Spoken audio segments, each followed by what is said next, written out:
비추었네.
630장 진리와 생명 되신 주.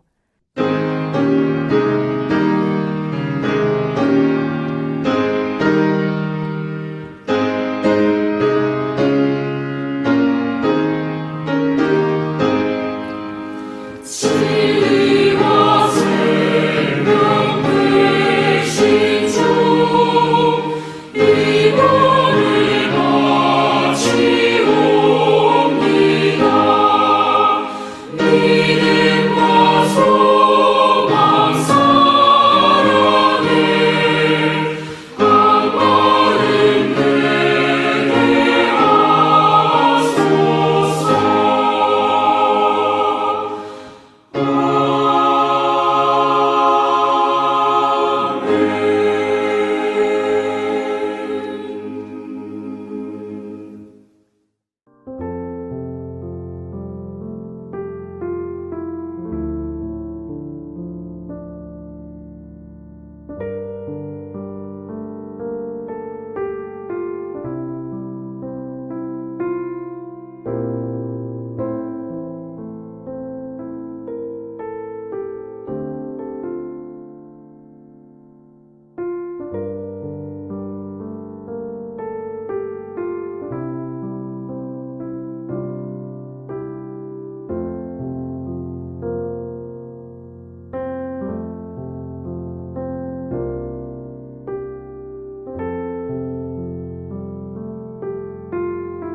할렐루야, 반갑습니다. 어제는 광복 75주년이 되는 날입니다. 또한 건국 72주년이 되는 날이기도 합니다. 일본이 제2차 세계대전에서 패함으로 말미암아 2차 대전을 종식하고 대한민국이 해방된 날이기 때문입니다. 미국은 1945년 8월 6일 히로시마에 한 개의 원자폭탄을 터뜨렸고 8월 9일에 나가사키시에 나머지 한 개의 원자폭탄을 떨어뜨렸습니다. 이로 인해 일본은 항복하게 되었고 2차 세계대전이 끝난 것입니다. 1948년 5월 10일 총선거를 통해 재헌국회를 구성하였고 8월 15일에 대한민국 정부를 수립하였습니다. 초대 대통령은 이승만이 선출되었습니다. 초대 대통령은 이승만 대통령이었고 대한민국 정부를 주도하였던 것입니다. 하지만 대한민국은 건국 70년이 훌쩍 지났지만 아직도 이념 논쟁에서 자유롭지가 못합니다. 누구는 친일이니 반일이니 하면서 미래를 향해 전심전력해야 할 많은 에너지를 낭비하고 있습니다.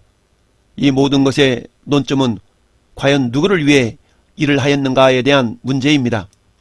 그런데 이란 문제는 결국 나라를 사랑하는 마음에서 우러나온 것이다 라고 이야기할 수 있습니다. 정권이 바뀔 때마다 역사에 대한 해석이 정권의 입맛에 맞게 되어진다면 그것은 그야말로 우리나라의 정체성을 제대로 세워나올 수가 없는 것입니다. 서로 이념을 초월해서 중립적이고도 공정한 역사관을 가지고 지나온 역사를 제대로 평가하고 조명하는 일이 필요합니다. 그래야 우리의 후세들에게 올바른 역사를 물려줄 수가 있는 것입니다. 우리 민족의 역사가 5천년이라고 말합니다. 그런데 엄밀히 따져보면 5천년의 역사는 전쟁의 역사인 것을 알 수 있습니다.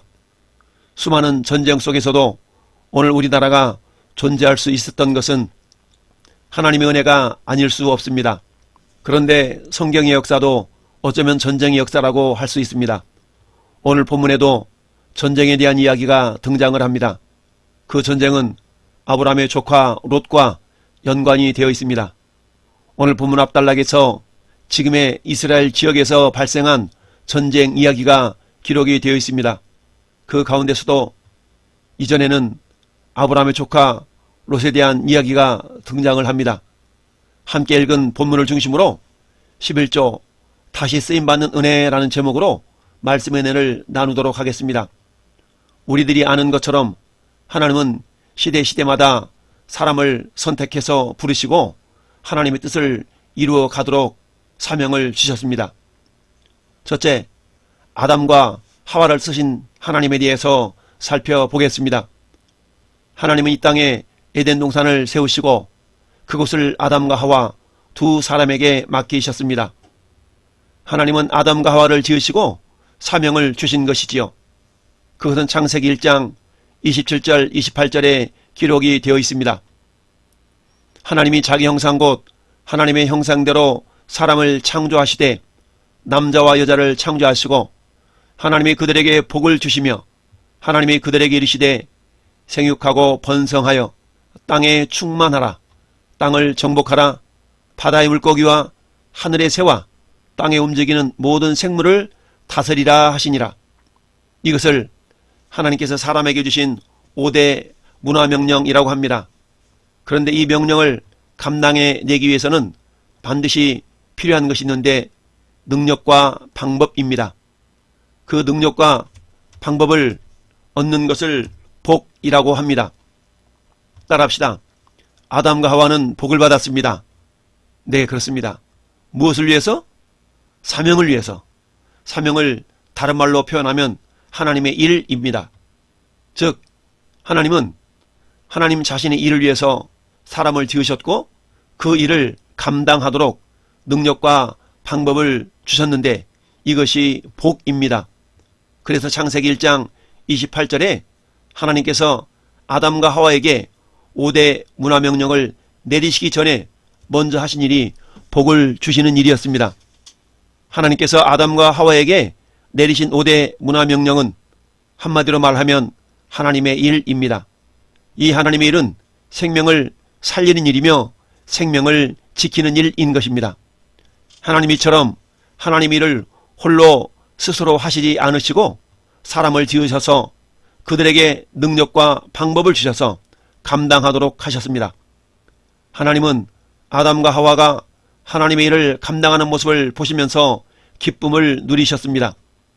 그것은 하나님과 사람과의 사이에서 오가는 사랑의 모습들인 것입니다. 물론 이것은 사단에 의해서 죄가 에덴에 들어오기 이전의 상태를 말씀합니다. 그런데 사단에 의해서 죄가 에덴 동산에 들어오면서 문제가 발생했습니다. 죄는 아담과 하와를 하나님의 생명에서 떠나도록 만들었습니다. 결국 생명이 충만한 에덴 동산에서 아담과 하와는 쫓겨나고 만 것입니다. 창세기 3장 22절부터 24절까지를 읽겠습니다. 여호와 하나님이 이르시되 보라 이 사람이 선악을 아는 일에 우리 중 하나같이 되었으니 그가 그의 손을 들어 생명나무 열매도 따먹고 영생할까 하노라 하시고 여호와 하나님이 에덴 동산에서 그들을 내어 보내어 그의 근원이 된 땅을 갈게 하시니라. 이같이 하나님이 그 사람을 쫓아내시고 에덴 동산 동쪽에 그룹들과 두루 도는 불칼을 두어 생명나무의 길을 지키게 하시니라 라고 말씀합니다. 그런데 하나님께서 아담과 하와를 에덴 동산에서 쫓아내시기 전에 하신 일이 있습니다. 그것은 이들에게 가죽옷을 지어 입힌 일입니다. 창세기 3장 21절 말씀에 여호와 하나님이 아담과 그의 아내를 위하여 가죽옷을 지어 입히시니라 라고 말씀합니다. 이 말씀에는 엄청난 은혜가 담겨져 있습니다. 그것은 비록 죄로 말미암아 에덴 동산에서 쫓겨났고 하나님의 일을 감당할 능력과 지혜도 모두 사라져버린 인생이 되어 있지만 영원히 그런 상태로 내버려 두기를 원하시지 않으신 것입니다. 여기서 가죽옷은 죄 없는 짐승이 죽어져야만 나올 수 있는 산물입니다. 즉 죄 없는 짐승이 죽어서 피를 흘려야만 얻을 수 있는 옷인 것입니다. 그래서 언젠가 인간의 죄를 해결하실 메시아로 인간의 옷을 입고 오실 예수 그리스도를 예표한 사건인 것입니다. 예수님은 하나님이시지만 아무런 죄가 없으신 분입니다. 히브리서 4장 15절 말씀에 우리에게 있는 대제사장은 우리의 연약함을 동정하지 못하실 리가 아니요 모든 일에 우리와 똑같이 시험을 받으신 이로되 죄는 없으시느니라 라고 말씀합니다. 죄가 없으신 예수님은 피를 흘리셔서 죄인된 인간의 모든 죄를 다 담당하시고 죄의 문제를 해결해 주신 것입니다. 이사야 53장 6절 말씀에 우리는 다 양 같아서 그릇 행하여 각기 제 길로 갔거늘 여호와께서는 우리 모두의 죄악을 그에게 담당시키셨도다 라고 말씀합니다. 또한 로마서 3장 25절에도 이 예수를 하나님의 그의 피로써 믿음으로 말미암는 화목제물로 세우셨으니 이는 하나님께서 길이 참으시는 중에 전에 지은 죄를 간과하심으로 자기의 의로우심을 나타내려 하심이니 라고 말씀하며 히브리서 9장 12절에도 염소와 송아지의 피로 하지 아니하고 오직 자기의 피로 영원한 속죄를 이루사 단번에 성소에 들어가셨느니라 라고 말씀합니다. 예수께서 흘리신 피가 나와 무관하지 아니하고 나의 죄를 씻기 위한 보배로운 피라는 사실을 믿고 회개한 자들에게는 하나님의 자녀가 되는 권세가 주어집니다.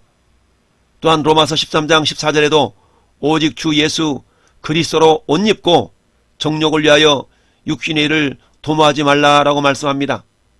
그렇다면 우리가 어떻게 그리스도로 옷을 입을 수 있을까요?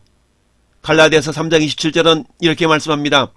누구든지 그리스도 합하기 위하여 세례를 받은 자는 그리스도로 옷 입었느니라. 세례받은 모든 성도들은 이미 예수님으로 옷을 입은 자들입니다. 세례를 받았다는 것은 나의 의지와 뜻과 나의 교만함이 다 십자가에서 죽고 이제 예수께서 나를 통하여 살아가는 자가 되었다라는 믿음의 고백을 하는 자들에게 베푸는 의식이 세례인 것입니다. 결국 하나님은 아담과 하와를 하나님의 일을 위하여 사용하지 못하시고 시대마다 사람을 세우셔서 쓰시게 된 것입니다. 그렇다면 두 번째, 하나님은 노아라는 사람을 쓰신 모습을 살펴볼 수 있습니다. 아담을 이어서 사용하신 사람이 아담의 둘째 아들 아벨입니다. 그런데 형 가인이 동생 아벨을 시기 질투로 말미암아 돌로 쳐 죽임으로써 하나님은 다시금 아벨 대신에 셋이라는 아들을 아담과 하와에게 주셨습니다. 그 셋을 통해서 노아라는 의인을 하나님은 선택해서 인류를 물로 심판하실 때에 방주를 짓게 하시고 인류의 구원의 씨앗을 삼으신 것입니다. 창세기 6장 8절에 그러나 노아는 여호와께 은혜를 입었더라. 이것이 노아의 조건이라. 노아는 의인이요 당대의 완전한 자라. 그는 하나님과 동행하였으며 세 아들을 낳았으니 셈과 함과 야벳이라. 하나님은 죄악이 넘쳐난 인류를 물로 심판하시고 의로운 노아를 통해서 다시금 하나님의 일을 감당할 사람을 이어가셨습니다. 그리고 노아의 후손 가운데 다시금 하나님은 한 사람을 선택하셨는데 그 사람이 바로 오늘 본문에 등장한 아브라함입니다. 그런데 놀랍게도 아브라함은 노아와 58년 동안이나 동시대를 살아왔습니다. 노아는 아브라함의 10대 할아버지인 것이죠. 이는 아담 탄생 1948년 후에 아브라함이 태어났다는 의미인데 그렇다면 아브라함은 노아의 10대 후손입니다. 아브라함이 태어났을 때에 조상 10대의 족장들이 모두 생존해 있었다는 이야기죠. 이는 또한 어떤 의미를 가진가 하면 아담의 9대손이 라멕이라는 사람입니다. 이 라멕이 아브라함의 10대 조상인 노아의 할아버지입니다.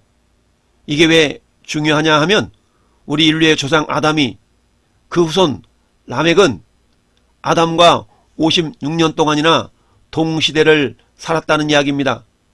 이런 역사를 통해서 아담이 왜 하나님의 동산 에덴에서 쫓겨났고 쓰임받지 못했는가를 부모를 통해서 전해 들을 수가 있었다는 것입니다. 즉 산교육이 이루어질 수 있었다는 이야기죠. 세 번째, 하나님께서는 아브라함을 쓰시고 있다라는 내용을 살펴보겠습니다. 그렇다면 오늘 본문으로 돌아가서 11조와 아브라함과 그리고 우리와는 어떤 관계가 있길래 이렇게 장황하게 설명을 했을까요? 여기에 대한 해답을 얻을 수 있기 때문입니다. 하나님은 시대마다 사람을 선택하시고 부르셔서 하나님의 일에 쓰임받게 하셨습니다. 하나님께 쓰임받는 것과 그렇지 않는 것과의 차이는 무엇일까요? 그것은 빛과 어둠의 차이입니다.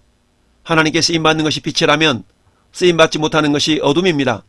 어둠이라는 의미는 자신도 모르는 사이에 사단에게 쓰임받는 인생을 살아가고 있다는 말이지요. 예수 그리스도를 믿지 않는 사람들은 그들이 알든 모르든 사단에 의해서 쓰임받는 인생을 살아가고 있는 자들입니다. 따라서 이들의 결국을 성경은 이렇게 말씀하고 있습니다. 요한복음 5장 24절에 내가 진실로 너에게 이르노니 내 말을 듣고 또 나 보내신 이를 믿는 자는 영생을 얻었고 심판에 이르지 아니하나니 사망에서 생명으로 옮겼느니라 라고 말씀합니다. 즉 하나님께 쓰임받는 자들은 심판에서 사망에서 생명으로 옮기운 자들입니다. 이런 자들을 에베소서 2장 1절은 이렇게 말씀합니다. 그는 허물과 죄로 죽었던 너희를 살리셨도다. 예수님께서 우리를 허물과 죄로 죽은 상태에서 살려내신 것입니다. 그리고 우리가 허물과 죄로 죽었던 상태를 에베소서 2장 2절은 이렇게 말씀합니다. 그때의 너희는 그 가운데 생하여 이 세상의 풍조를 따르고 공중의 권세 잡은 자를 따랐으니 곧 지금 불순종의 아들들 가운데서 역사하는 영이라 라고 말씀합니다. 불신자들 가운데 역사하는 영에 대해서 에베소서 6장 12절은 또한 이렇게 말씀합니다.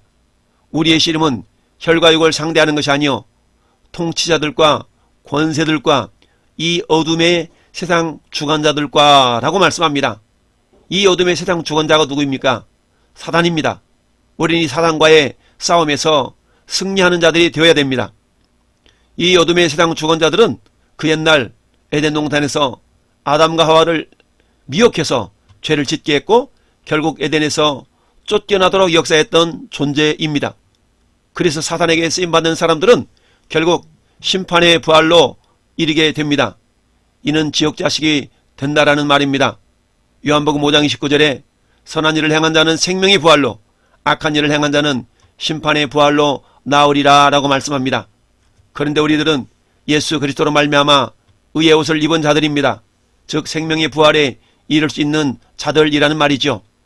갈라디아서 3장 27절에 누구든지 그리스도 합하기 위하여서 세례를 받은 자는 그리스도로 옷 입었느니라 라고 말씀합니다.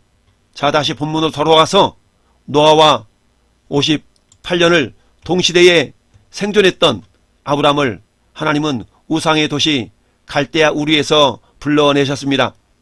창세기 12장 1절에 여호와께서 아브라함에게 이르시되 너는 너의 고향 친척 아버지 집을 떠나 내가 네게 보여줄 땅으로 가라.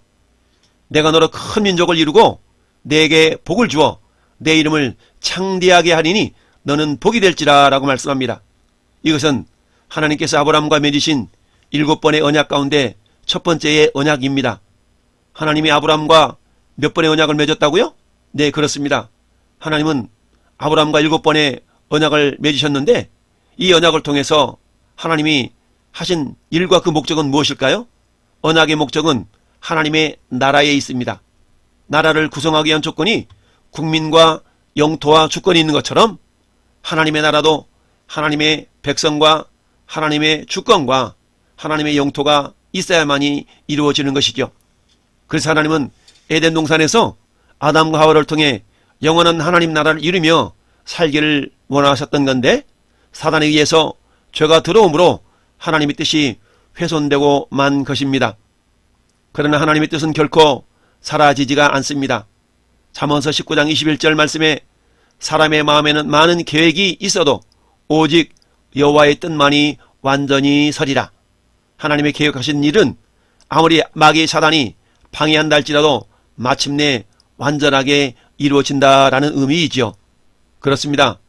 하나님 뜻이 반드시 성취된다는 의미입니다. 그런데 하나님은 그 뜻을 이루심에 있어서 사람을 쓰신다는 것입니다.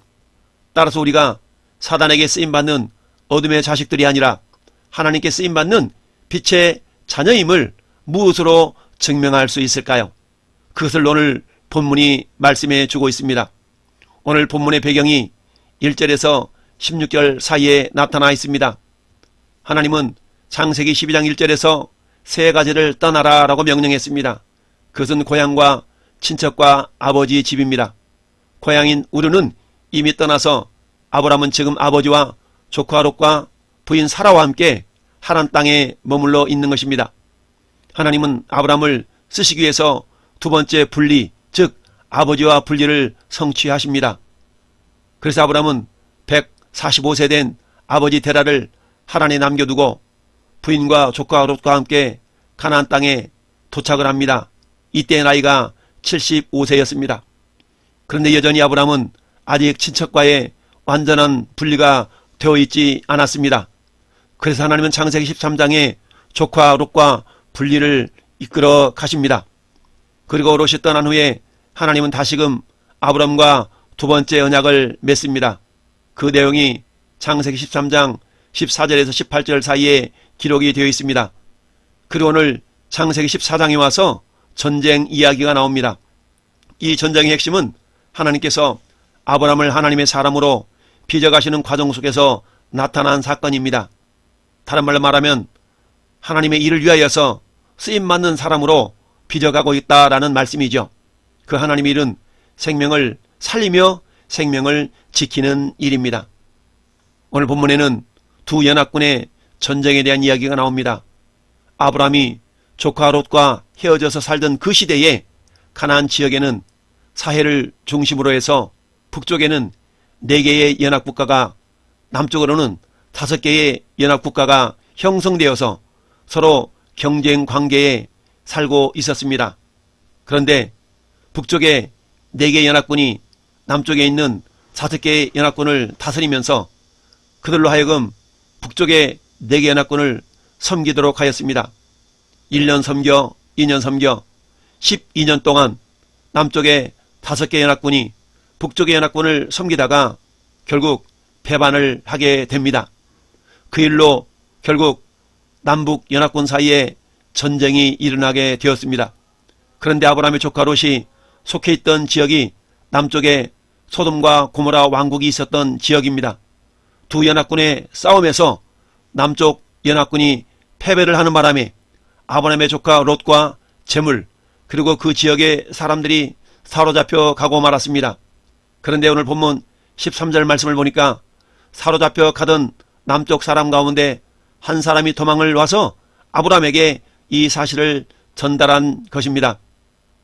그러자 아브라함은 이 소식을 전해 듣고 지체하지 않고 집에서 훈련한 사병 318명을 이끌고 단까지 쫓아 올라갑니다. 그리고 밤에 적들을 쳐부수고 모든 빼앗겼던 재물과 조카 롯과 그의 재물들을 또 부녀와 친척들을 다 찾아왔습니다. 하나님께서 승리를 주신 것입니다. 누구를 위해서요? 네, 아브라함을 위해서 승리를 주신 것입니다. 왜냐하면 아브라함은 하나님과의 언약 당사자이기 때문입니다. 하나님은 아브라함을 쓰셔서 언약을 이루셔야만 했기 때문에 아브라함에게 승리를 안겨주신 것입니다.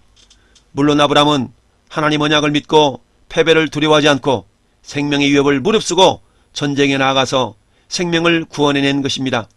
하나님 일이 무엇이라고 했습니까? 그것은 생명을 살리는 일이요 생명을 지키는 일입니다. 결국 하나님은 아브라함에게 승리를 안겨주셨는데 4개 연합군과 싸움에서 승리하고 빼앗겼던 모든 것을 되찾아 왔습니다. 하나님의 자녀들인 저와 여러분들의 사명이 결국 사단에게 빼앗겼던 모든 것들을 되찾아와 하는 귀한 사명들이 있습니다. 누가 그 일을 할 수 있을까요? 네, 지난 주일에 말씀드린 따라합시다. 야긴의 기둥, 야긴의 기둥, 보아스의 기둥. 네, 우리의 심령 속에 이 두 기둥이 세워진 자를 통하여서 하나님은 하나님의 일들을 이루어 가십니다. 이 일에 저와 여러분들이 쓰임받으시기를 예수님 이름으로 축원을 드립니다. 그런데 오늘 본문을 보면 갑자기 한 인물이 등장을 합니다. 그게 바로 살렘왕 멜기세덱입니다. 멜기세덱의 의미는 의로운 왕이라는 의미입니다. 누가 의로운 왕입니까? 예수 그리스도이십니다. 즉 예수님은 영원한 대제사장이시며 의의 왕이십니다. 따라서 멜기세덱은 예수 그리스도의 예표인 것이지요. 전쟁에서 승리하고 돌아오는 아브람을 멜기세덱이 떡과 포도주를 가지고 나와서 맞이해 줍니다. 떡과 포도주는 신약시대에 예수님이 제정하신 성찬식에 필요한 것들이죠. 떡은 예수님의 살을 상징합니다. 또한 포도주는 예수님의 피를 상징하죠. 그리고 이것을 아브람에게 주면서 아브람을 축복해 줍니다. 오늘 본문 19절에 그가 아브람에게 축복하여 이르되 천지의 주제이시오 지극히 높으신 하나님이여 아브람에게 복을 주옵소서. 너희 대적을 내 손에 붙이신 지극히 높으신 하나님을 찬송할지로다 하매 아브람이 그 얻은 것에서 10분의 1을 멜기세덱에게 주었다라고 말씀합니다. 아브람을 축복하면서 아브람에게 명령을 합니다. 그것은 너희 대적을 내 손에 붙이신 지극히 높으신 하나님을 찬송하라는 것입니다. 이것은 아브람이 얻은 승리가 결코 네가 잘나서가 아니라 하나님의 은혜라는 것을 잊지 말라는 것입니다. 즉 하나님께서는 아브람을 승리자로 쓰셨다는 것을 기억하고 감사하라는 것이죠. 아브람은 이것을 깨닫고 전쟁에서 얻은 것 가운데 10분의 1을 멜기세덱에게 드렸습니다. 이것은 아브람이 결국 하나님께 쓰임받는 인생을 살고 있음에 대한 고백이요 감사의 표현인 것입니다.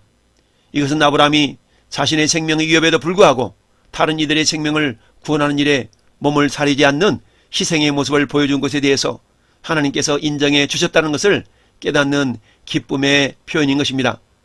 사랑하는 성도 여러분, 우리의 신앙생활에서 가장 큰 기쁨은 하나님께 쓰임받고 있다는 확신이 들 때입니다.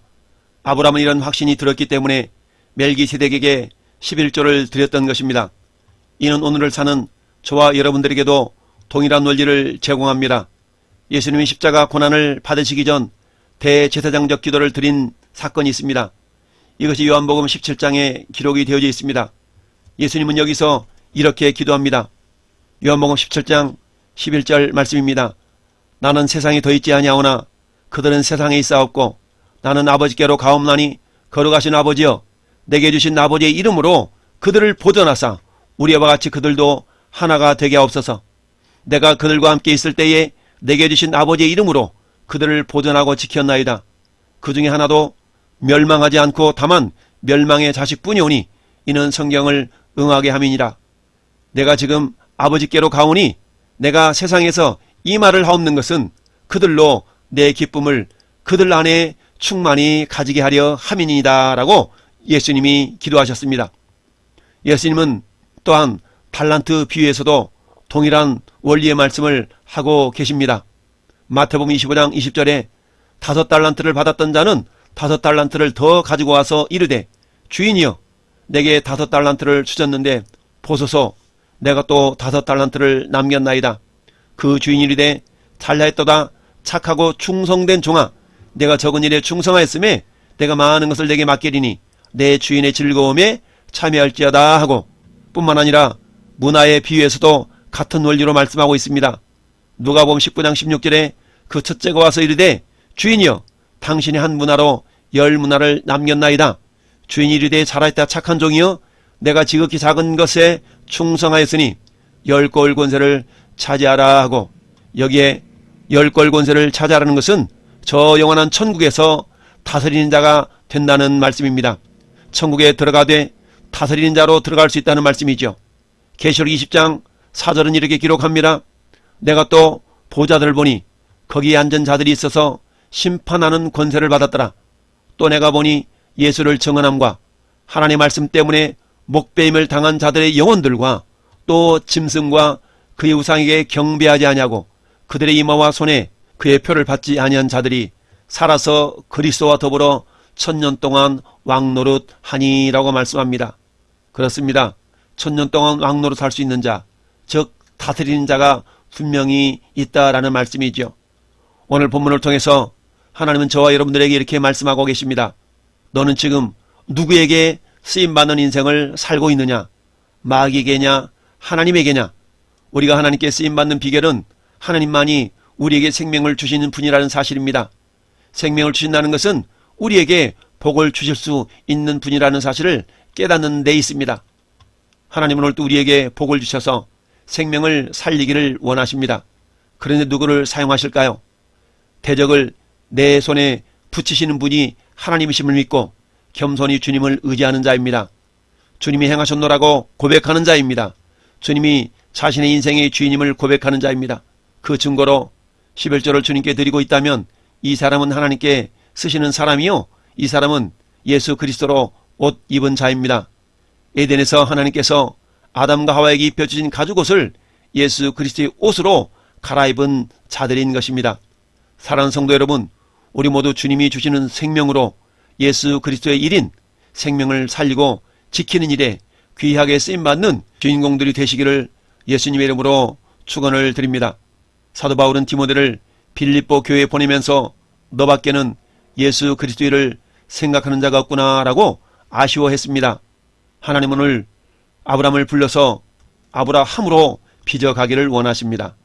디모데와 같이 자기 일보다 예수 그리스도를 먼저 생각할 줄 아는 사람이 되시기를 예수님의 이름으로 축원을 드립니다. 그 열매로 11조를 주님께 드림으로 믿음을 주님께 보여주시기를 예수님의 이름으로 축원을 드립니다. 아멘.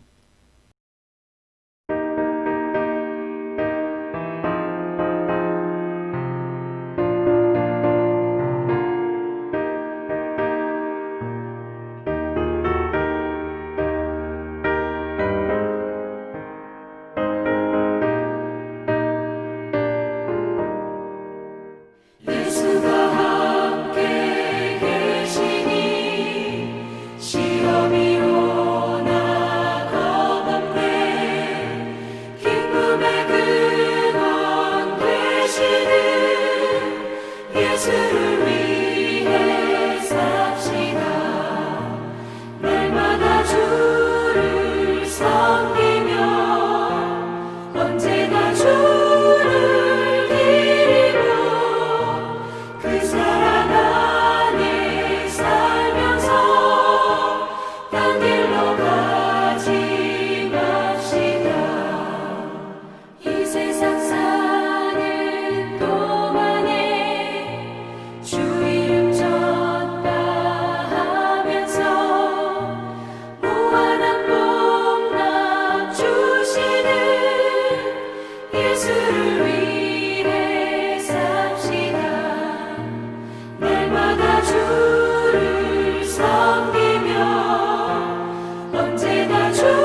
함께 기도합시다.